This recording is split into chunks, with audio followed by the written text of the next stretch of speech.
Bom dia, bem-vindos a mais uma edição do Falar Direito, o programa de Advocacia e Justiça do Jornal Económico. Regressamos aos estúdios com a advogada da PLMJ, Inês de Castro Ruivo, neste que é o Dia Mundial da Propriedade Intelectual, uma data instituída há 22 anos para aumentar a consciencialização sobre patentes, direitos de autor e obras literárias. E é nesta data que nos juntamos aqui para falar de propriedade intelectual. Este ano o tema é os jovens, a propriedade intelectual e a juventude. Em que medida é que estas mentes criativas, como nos chama a Organização Mundial da PI, são importantes para esta área? Obrigada, Mariana, e agradeço o convite, é um gosto de estar aqui. De facto, é um mote muito interessante, é um mote quase obrigatório. Chamar os jovens é um apelo a pedir-lhes que nas áreas da saúde, da tecnologia, da comunicação, das artes, que usem essa energia, essa criatividade, como a Mariana disse, para resolver aqueles que são os desafios mais prementes da nossa sociedade. E eu julgo que os jovens têm consciência efetivamente da urgência e da importância da inovação.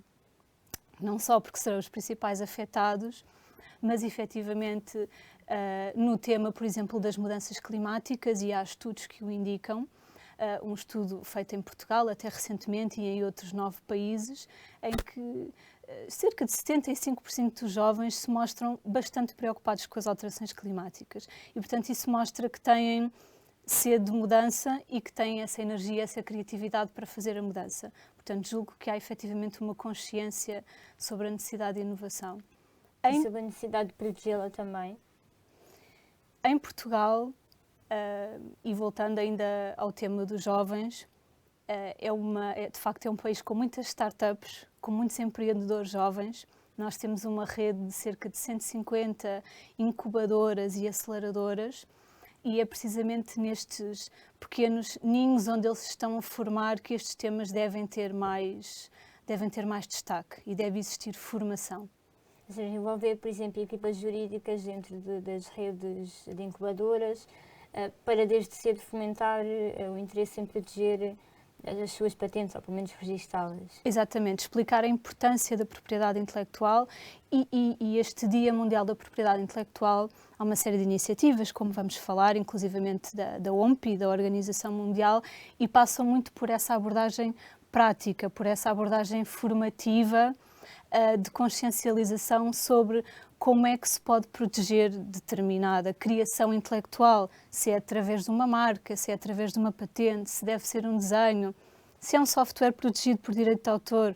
E, portanto, eu acho que a vantagem destas iniciativas é precisamente contribuir para esse awareness, para essa formação. Que tipo de iniciativas é que temos este ano, esperado pela Organização Mundial? Para além de um concurso, há vários jovens, até no site é possível votar, portanto, assim, numa lógica até quase de redes sociais. O nosso Instituto Nacional da Propriedade Industrial também adere a esta iniciativa. Ou seja, a nossa autoridade portuguesa. A nossa autoridade portuguesa, o INPI, tem até alguns materiais interessantes no site e gostava de frisar um fundo para a atribuição a pequenas e médias empresas na área da propriedade intelectual, em conjunto com a Comissão Europeia, que permite então ajudar estas empresas que estão a começar a valorizar os seus ativos intangíveis. Não só para PMEs, né, e para startups, mas em que medida é que a propriedade intelectual é importante, sobretudo num período agora de retoma da economia portuguesa? Acha que as pessoas estão mais conscientes dessa necessidade de investir nesta área? Eu acho que sim. E em Portugal nós temos vários indicadores muito recentes de que a proteção destas criações intelectuais tem sido valorizada e é um fator de crescimento. Em relação às pequenas e médias empresas, as que protegem a propriedade industrial têm, e isto são factos, o próprio Instituto Nacional da Propriedade Industrial tem esta informação divulgada, tem um crescimento 17 vezes por cento superior às outras empresas e, portanto, quem registra os seus ativos intangíveis, de facto, vai crescer mais, vai ser mais competitivo e, nessa medida, vai contribuir também para o crescimento da economia como um todo. Portanto, eu acho que é essa consciência. Por outro lado, só 9% destas pequenas empresas é que protegem os seus ativos intelectuais, o que parece que é pouco. É pouco. Porquê é que acha que isso acontece? Eu julgo que pela falta de formação, de acesso à informação, talvez pela ideia não absolutamente correta de que são investimentos demasiado elevados. Em termos de valores, eu não tenho consciência, mas para uma empresa, ok, coloquemos a ótica nas startups, quanto é que pode chegar esse registro de uma patente? Naturalmente Claro que depende muito. Exato, mas é Depende para termos muito. uma noção mesmo. Se estivermos a falar de uma patente nacional, as taxas são bastante baixas. Não tenho de cabeça as taxas do Instituto Nacional, mas não serão muito elevadas. Depois, uma patente europeia naturalmente já tem outros custos, até porque tem que ser validada depois em cada Estado onde se pede a proteção. Exato. Se quiser, imagino, em 10 estados é um valor ou em todos. Ok. Gostava de perguntar como é que, no seu dia-a-dia de trabalho, quais são as necessidades de um inovador que lhe chega e quer registrar uma patente ou tem um direito de autor? Normalmente, qual é a primeira dúvida? Normalmente a primeira dúvida ou o primeiro mito é de que tudo é patenteável. E, portanto, temos aqui uma falta ainda de entendimento sobre qual é a diferença entre os vários direitos de propriedade intelectual. A marca, a patente, o desenho e o direito de autor. Normalmente, quando nos procuram, uma das necessidades mais prementes é a vontade de licenciar aquilo que eles próprios criaram e, portanto, querem explorar economicamente algo que foi criado dentro da empresa e permitir a outras que também o utilizem, obviamente, mediante o pagamento de uma remuneração. E, portanto, quando chegamos a esse momento do licenciamento, de começar a expandir e a permitir a utilização e a comercializar a solução, chegam as dúvidas. Como é que eu protejo? Como é que contratualmente eu me defendo? E, portanto, essa é uma das questões mais recorrentes. Há uma ideia muito perpetuada pelos especialistas nesta área de que é em crises que a inovação nasce. E acabou por se verificar muito há 2 anos com a pandemia e o crescimento nas health tech. É de facto esta uma oportunidade, visto que estamos numa crise geopolítica, pode ser uma nova oportunidade também para a inovação nesta altura. Concorda também com essa ideia ou não, de que é nas crises que a inovação nasce? Concordo, até porque se nós olharmos para o que é a definição de uma patente, é uma invenção que resolve um problema técnico e nós neste momento temos muitos problemas para resolver. Temos o problema das alterações climáticas, temos o problema do acesso equitativo à saúde, nomeadamente na sequência da pandemia, o acesso às próprias vacinas, o acesso a outro equipamento médico. Temos o problema da sustentabilidade, das energias e, portanto, há aqui uma série de desafios que, por natureza, convocam a necessidade de inovação. Portanto, concordo em absoluto. Referiu a questão, já inicialmente, da sustentabilidade. É um ponto claramente que os inovadores olham. E este também, a Organização Mundial está atenta a esta área, com o desenvolvimento de vários projetos neste âmbito, até de apoio às patentes green, digamos assim. Sendo que, de facto, está a crescer, pelo menos em termos de registro de patentes, as tecnologias verdes? Sim, o número de patentes pedidas é um indicador muito interessante, porque aquilo que nos diz é se estamos a inovar e em que é que estamos a inovar. E, portanto, quando olhamos para um pedido de patente e para uma listagem apresentada durante um ano, conseguimos perceber em que áreas efetivamente é que estas patentes foram pedidas. Não há dúvida que as patentes verdes, como lhe temos chamado, que estão em crescimento. Alguns institutos nacionais da propriedade intelectual têm até criado mecanismos quase de fast track, de tentar, não digo dar prioridade, mas de certa forma tornar procedimentos mais simples. Acelerar ou flexibilizar, digamos. Flexibilizar tudo aquilo que são tecnologias que promovem a sustentabilidade e, portanto, vemos um aumento e vemos também que o sistema de proteção dos direitos de propriedade intelectual acompanha e fomenta essa evolução na tecnologia verde. Que outras áreas prementes acha que vão vingar, além desta área da sustentabilidade?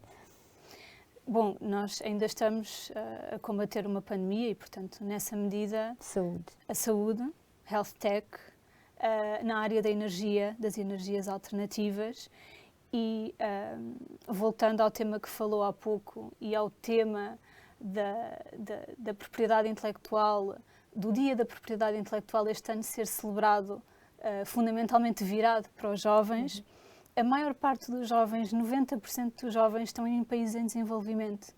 E, portanto, se há inovação nessas áreas todas que falámos, da saúde, das comunicações, da própria investigação e da arte também, claramente, é nesses países. Muito obrigada. É tempo agora para um curto intervalo, prosseguimos de seguida a discussão sobre a proteção da inovação.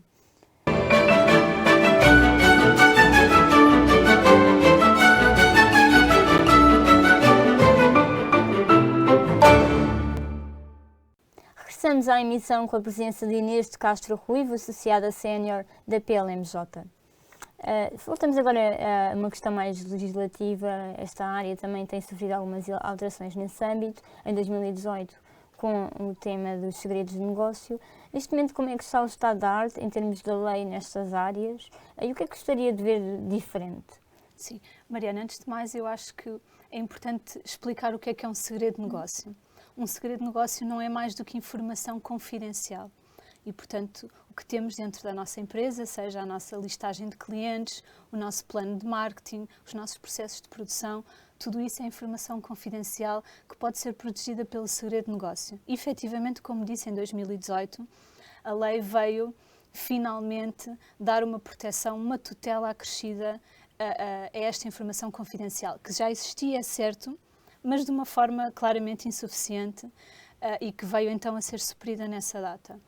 O que nós notamos desde então, também na nossa prática do dia a dia, é que os segredos de negócio têm sido mais valorizados e mais utilizados como uma forma de proteção das criações intelectuais e da propriedade intelectual. Isto porque tem muitas vantagens. Desde logo, um segredo de negócio não é registado, não temos que ir a um instituto, pagar uma taxa, esperar pela concessão. Portanto, um segredo de negócio sustenta-se essencialmente na criação de mecanismos de confidencialidade, essencialmente a assinatura de acordos de confidencialidade, entre o grupo de pessoas que conhece essa informação confidencial. Normalmente os empregados, por exemplo. Exatamente. E que permite então a proteção dessa informação, sendo certo que com este regime jurídico que referiu, o incumprimento, a divulgação de um segredo de negócio tem consequências a nível legal, poderá ser o pagamento de uma indemnização ou até outras sanções mais gravosas. Referiu que está a ser mais valorizado o segredo de negócio. Por que tipo de empresas, em termos, por exemplo, setoriais? O segredo de negócio é bastante flexível e é uma figura muito interessante porque nos permite proteger não só a antecâmara de uma patente, por exemplo, de uma invenção, como, por exemplo, complementar a proteção de um direito de propriedade industrial com esta proteção do segredo de negócio. Ou seja, é bastante flexível e, no fundo, todas as áreas e todos os setores podem beneficiar da proteção pelos segredos de negócio. E em termos jurídicos ou legislativos, esta área vai sofrer alguma alteração? Alguma lei que se vislumbra, mesmo a nível europeu, que possa mexer aqui um bocadinho outra vez as águas de novo? Não, eu julgo que é uma matéria que agora está mais estabilizada. Antes desta mudança legislativa, tínhamos que... Foi a maior nos últimos anos, salvo eu. Nesta matéria, sim. Era necessário recorrer a outras ferramentas, aquilo que chamamos a concorrência desleal. Nós associamos muito o segredo de negócio quase à espionagem industrial e, de facto, é para isto que serve o segredo de negócio, é para proteger os segredos de uma empresa, seja ele a lista de potenciais clientes ou a lista daquilo que não se pode fazer na zona de produção porque dá erro e vamos estragar o produto e, portanto, é de facto uma ferramenta com muita flexibilidade e não se prevê mudanças assim. Referiu aí dois exemplos curiosos do que é que pode ser um segredo de negócio. Em termos práticos, obviamente sem divulgar o nome das empresas ou o que é que se trata, mas que outro tipo de podem ser segredos? Além da famosa receita da Coca-Cola? A receita da Coca-Cola ou dos pastéis de nata, são exemplos interessantes e eu acho que revelam bem o valor dos ativos intangíveis, porque efetivamente é uma marca e é uma marca que vale mais do que as fábricas em que é fabricado o produto em si. mas na verdade o segredo de negócio é bastante amplo. Só temos que ter essencialmente 3 requisitos para que seja um segredo de negócio. É algo que se pretende que seja secreto e que não seja divulgado, e tem que ser feitos esforços no sentido de manter essa confidencialidade. E aqui é que entra também um bocadinho o papel preventivo do advogado, no sentido de blindar e de ajudar o cliente com a assinatura de acordos de confidencialidade e mecanismos contratuais. Se me perguntar segredos de negócios invulgares, eu pessoalmente acho invulgar uma lista do que não fazer. Não só uma lista do processo em si, do processo de produção, mas acho invulgar uma lista daquilo que não carregar neste botão. Exatamente, o que é que não pode ser feito, o que é que não dá bom resultado.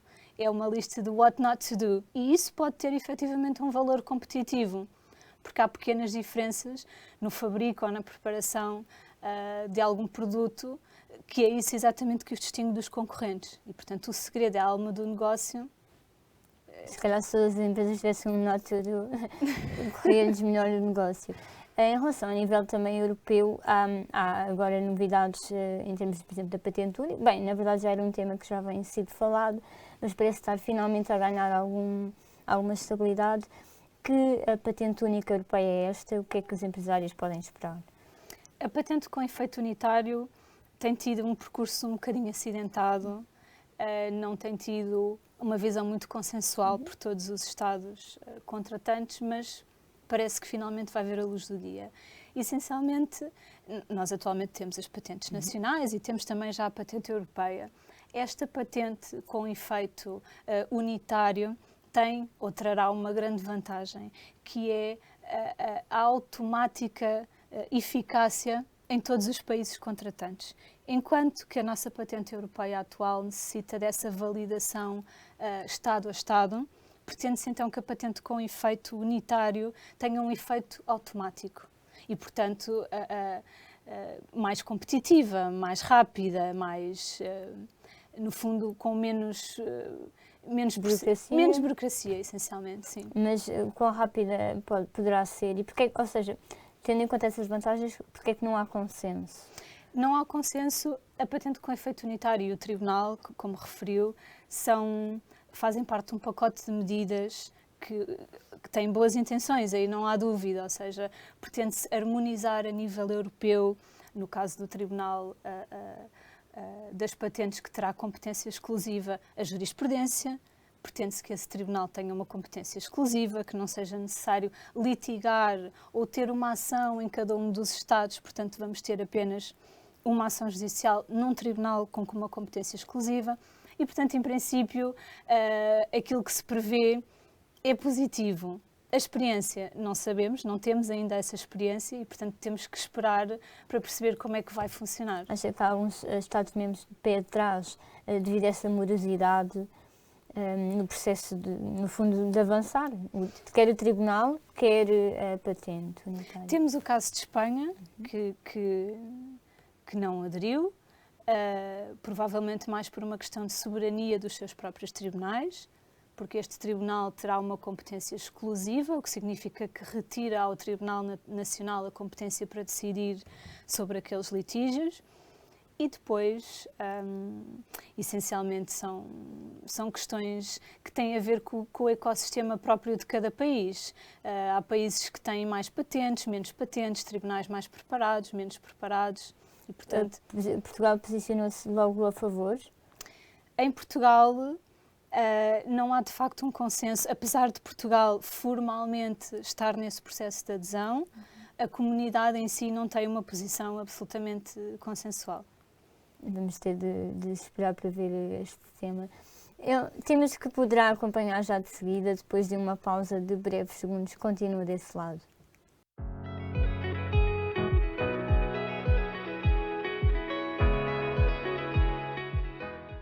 Chegamos à terceira e última parte deste nosso programa, onde estamos com a advogada TMT Inês de Castro Ruivo, um programa dedicado ao Dia Mundial da Propriedade Intelectual. Temos estado a falar de propriedade intelectual aqui em várias vertentes, em relação aos jovens, a perspectiva da União Europeia e é mesmo da União Europeia que nos destacamos também enquanto Estado-membro, uma vez que Portugal, no ano passado, teve o maior registro de patentes, crescimento no registro de patentes em 2021 da União Europeia. Que leitura faz destas estatísticas? Isto é um bom sinal para Portugal? É um bom sinal. Faço uma leitura muito positiva e é interessante, ainda como dizíamos há pouco, olhar para o indicador do número de patentes como um barómetro para perceber se estamos a inovar e como é que estamos a inovar e em que áreas. E, portanto, o facto de aparecermos no ranking é um sinal positivo. É muito interessante também quando olhamos para o top 10 das entidades que submeteram mais pedidos de patente, que há um bom equilíbrio, quase 50-50, entre as entidades empresariais, as universidades e as entidades de investigação. Portanto, há mais ou menos uma divisão a meio entre entidades... Temos tipos de entidades que registram. Exatamente. Estão equilibradas. Estão equilibradas, o que significa que as nossas universidades também valorizam o portfólio das suas invenções. Acho que antes isso era assim, ou seja, havia um maior desequilíbrio, que agora está a haver uma unificação, ou havia, por exemplo, antes mais empresas a inovar ou mais universidades? Eu acho que há aqui um papel muito importante que tem que ser reconhecido de todos os atores nesta área. Primeiro, do nosso Instituto Nacional da Propriedade Industrial. Depois, também dos próprios gabinetes de propriedade intelectual que aparecem e que funcionam dentro das universidades e que são um apoio essencial para os inventores e que, no fundo, se não fossem estes gabinetes especializados, estas invenções não teriam esta proteção, nem teriam este investimento. E depois, naturalmente, todos os outros atores envolvidos na propriedade intelectual, diria os próprios agentes da propriedade industrial, que são uma figura qualificada a par com os advogados nestas matérias e, portanto, acho que tudo isto é o resultado de um caminho que se deve muito à intervenção do Instituto Nacional, das estruturas dentro das universidades e também da divulgação que tem sido feita destas matérias, até por programas como este do Jornal Económico. E o agente de propriedade intelectual, ou seja, como é que vocês trabalham, sendo advogados de propriedade intelectual, agentes de propriedade intelectual, têm por hábito essa partilha de informações? Como é que é um trabalho colaborativo normalmente? Nós, advogados, também podemos ser agentes da propriedade industrial. E, portanto, é naturalmente que há uma formação especializada que passa por uma validação do próprio Instituto. Sim, mas para tentar perceber o que é que faz de mim um agente, digamos assim. Neste momento há vários atos que podem ser praticados por ambos, mas não deixa de ser um selo também de qualidade quanto ao conhecimento e quanto à especialização nesta matéria. Mas, efetivamente, as funções são bastante equiparadas. E há um processo formativo pelo Instituto? Exatamente. Normalmente, ou seja, quanto tempo, tem noção? Há um processo formativo e que passa até por obviamente, por uma prova que inclui a redação de uma patente, portanto, quase que o advogado ou o agente entra no papel do inventor. E, de facto, é uma área em que tem que ser assim, em que temos que compatibilizar a formação jurídica com a formação técnica, ou pelo menos trabalharmos dessa forma multidisciplinar. Há outro tema que tem sido falado normalmente com a pandemia, explodiu muito, foi a questão da isenção de direitos. Aconteceu com as vacinas para aumentar produções. Concorda com esta questão de, em certas circunstâncias, abdicar do direito de PI?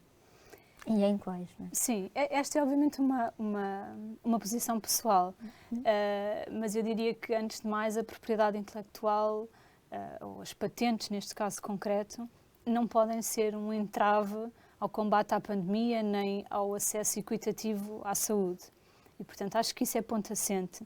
Aqui o nosso desafio é compatibilizar, primeiro, estamos a falar de entidades que investiram, que têm um investimento muito significativo nestes produtos farmacêuticos, não só nas vacinas, mas também em outros produtos médicos, e é importante nós termos consciência que o retorno, aquilo que é obtido pelas farmacêuticas, um quarto, pelo menos, vai para nova investigação, e, portanto, se nós retirarmos essa remuneração ao titular da patente, em última instância podemos estar a prejudicar a comunidade como um todo, porque, no fundo, estamos a perder alguma capacidade de voltar a investir e fazer mais invenções e fazer mais medicamentos e investir na saúde. Portanto, esse é um ponto. Por outro lado, é certo que a distribuição das vacinas e, sobretudo, a capacidade de produção não tem sido equitativa. Também sabemos que não basta excluir ou quase isentar os titulares do direito da patente para essas questões se resolverem, até porque a produção exige uma série de outros elementos, de conhecimentos, de dados, de materiais, que a simples disponibilização da patente não vai resolver. Não vai resolver. E, portanto, eu acho que temos que olhar para a forma também como as vacinas estão a ser distribuídas, alguma transparência nesse processo e perceber se essa pode ser uma forma de resolução do problema. Dito isto, creio que em situações de limite poderá fazer sentido uma exclusão destes direitos da patente ou essa isenção, mas de uma forma temporária e que depois permita então aos seus titulares recuperar pelo restante período de validade da patente a remuneração que lhes é devida pelo investimento naquela inovação. Como uma espécie de layoff, ou pelo menos um período ali de suspensão, mas que depois fosse devolvido, fosse naquele período de crise. Exatamente. Imaginamos em que situações. Esta guerra poderia ser um motivo, imagino, obviamente para os empresários ucranianos. O que é que acha que poderia ser uma... A questão das vacinas ainda está a ser discutida, porque apesar do nosso processo de vacinação ter corrido de uma forma muitíssimo favorável, os países em desenvolvimento não tiveram nem têm as taxas de vacinação que nós temos e, portanto, no que toca às patentes que foram criadas durante a pandemia, essa é uma questão que ainda se coloca. Sim, exato. Acaba por... Há 2 anos que se prolonga essa discussão. Acha que este tema se vai arrastar por muito mais tempo? Ainda está a ser discutido, pelo menos no Parlamento Europeu, até com vozes bastante favoráveis a essa suspensão temporária dos direitos conferidos pelas patentes e quem sabe se a guerra... Quem são os países mais a favor dessa suspensão?